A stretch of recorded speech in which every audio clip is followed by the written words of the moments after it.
in the 7.6 set, you're going to be doing some constructions. And you're going to need some of the triangle congruence criteria to be able to pull these off.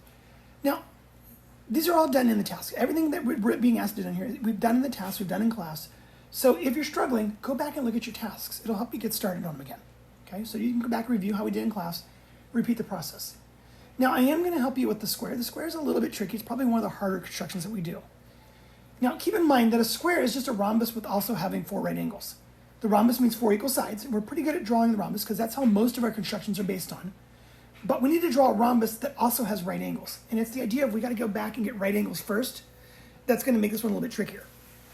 So the way we're going to do this is we need to take the segment CD, this side of the rhombus, and we want to double it.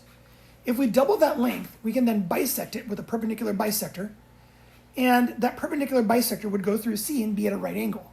And what that'll do is that'll give me one side of the rhombus and a right angle. So to do this, I'm going to start by doubling the length of CD. I'm going to take my compass and I'm going to set the point on C and the pencil on D. I'm going to set my radius. I'll draw a circle centered at either C or D. I'm going to do mine at C.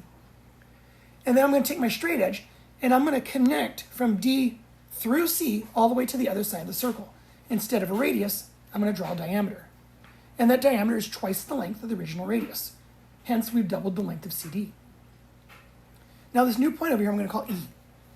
What I want to do now is construct a perpendicular bisector of ED. I want to draw a line that goes right through the middle of ED, which would be at C, and also forms a right angle. And what that'll do is that'll make my beginning of my second side at a right angle to the side CD. Now to do a perpendicular bisector, I am going to have to change my compass up a little bit. I need to pick any distance that's greater than halfway across CD. So I'm going to open up my compass a little bit, and I'm going to draw 2 more circles. To create this perpendicular bisector, we're going to open that compass and draw one circle centered at D and the other at E. We're going to find where those 2 circles intersect, and that's going to help determine where the perpendicular bisector goes. So again, open up your compass a little bit, draw one of those bigger circles centered at D, and another big circle centered at E. Mark where they intersect, because that becomes the perpendicular bisector. Use your straight edge. So what I have now, I've got side CD. I want all my sides of the rhombus to be the same length. Well, I have another side up top where this perpendicular bisector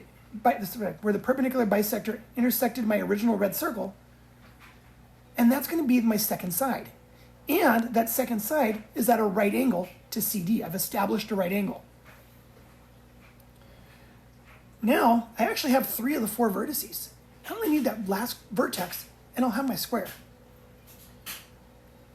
To get this last vertex, I'm going to have to reset my compass.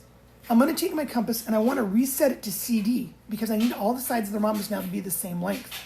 So take your compass, put your point back on C, pencil back on D, reset it to the right length of the rhombus, and you're going to draw 2 more circles.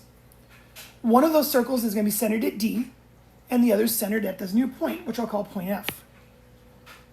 Once you've drawn these last 2 circles in, wherever that circle centered at D and the new one at F intersect, that's going to be that last vertex that's the same distance from D as it is from F, that are the same side as the rhombus.